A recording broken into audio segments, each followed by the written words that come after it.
7,000 men are dying of thirst in a stone quarry outside Syracuse.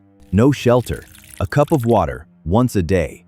This is the story of how the most powerful democracy on earth destroyed itself, with no enemy forcing its hand. 2 years earlier, these same men marched out of their own harbor to trumpets and cheering crowds the pride of Athens.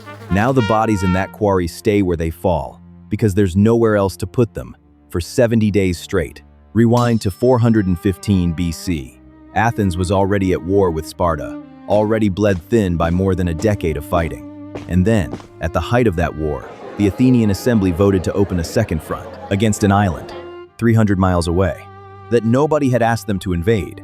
The target was Sicily, specifically the city of Syracuse, a Greek colony wealthier and more populous than Athens itself. The pitch was simple: conquer it, and Athens gains grain, silver, and a launch pad against Sparta's allies. The reality was closer to a gambling addict doubling down mid-losing streak. Alcibiades, young, brilliant, reckless, already famous for winning at the Olympic Games and spending like it sold the assembly on it. He wasn't chasing grain or silver. He was chasing glory, and a war with Sparta wasn't giving him enough of it fast enough. Nicias, the general everyone actually wanted running the war, argued against the whole idea in public, tried to talk Athens out of it. But here's the twist. When the assembly asked him what force would be needed to actually pull it off, he answered honestly, and his honest answer was enormous. Instead of scaring them into canceling, it convinced them Athens could win, so they built it. More than 130 triremes, over 5,000 hoplites, archers, slingers, cavalry. The largest, most expensive fleet Athens had ever sent beyond its own coastline, with the man who opposed sending it now forced to command it. Command wasn't even given to Nicias alone.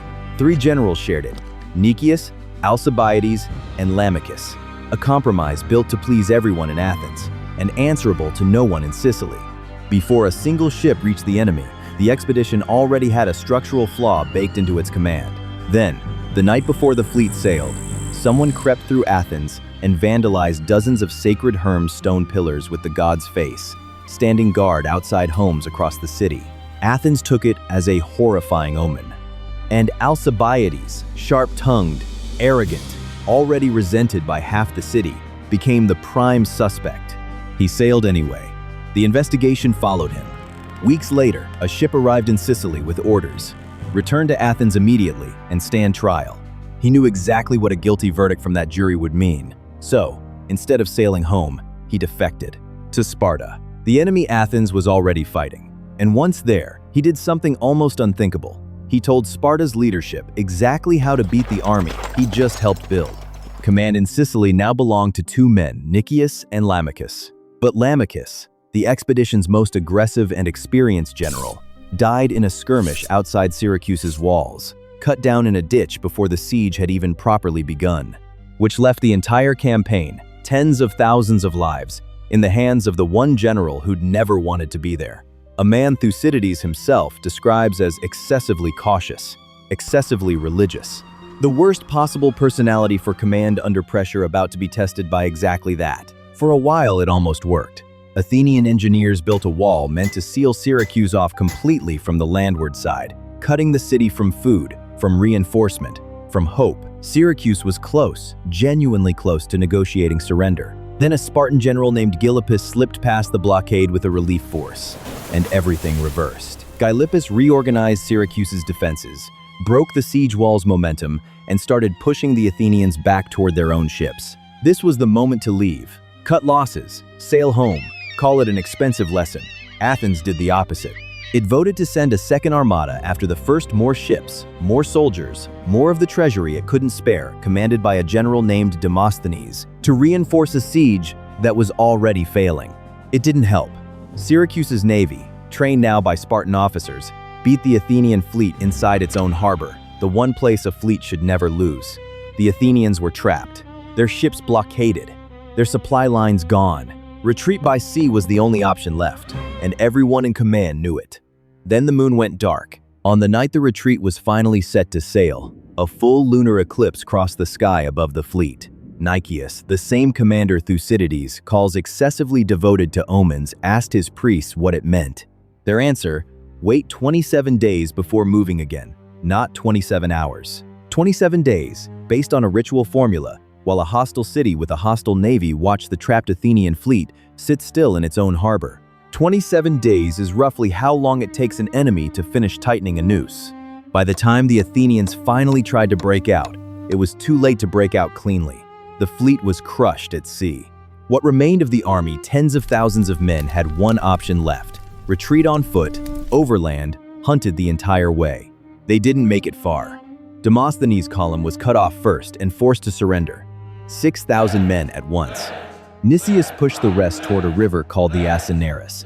Desperate men so thirsty after days without water that when they finally reached the riverbank, discipline collapsed entirely. Soldiers trampled each other reaching for the water. Some drank while wounded and bleeding into the same current. And on the opposite bank, Syracusan forces were already waiting. What happened at that river was not a battle. It was closer to a slaughter with an audience. Nicias surrendered what remained. Both generals, Nicias and Demosthenes, were executed almost immediately, against Gylippus's own wishes. He'd wanted them alive as trophies. The 7,000 or so surviving soldiers were marched into the stone quarries outside Syracuse. There was nowhere else to put that many prisoners. So that's where they stayed exposed, starving, drinking rationed water for 10 weeks, until most of them were dead or sold into slavery. Of the tens of thousands of men, ships, and talents of silver Athens had poured into Sicily, almost none of it came home. Historians still argue over the exact death toll, but the shape of the outcome isn't disputed. It was, by ancient accounting, the single greatest loss any Greek military force had suffered. Up to that point, an entire generation of soldiers and sailors, gone in one campaign, Athens had chosen to start, against a target that had never threatened it. Athens didn't fall immediately. It fought on for another 9 years, but it never fully replaced the fleet, the soldiers, or the money it burned in Sicily.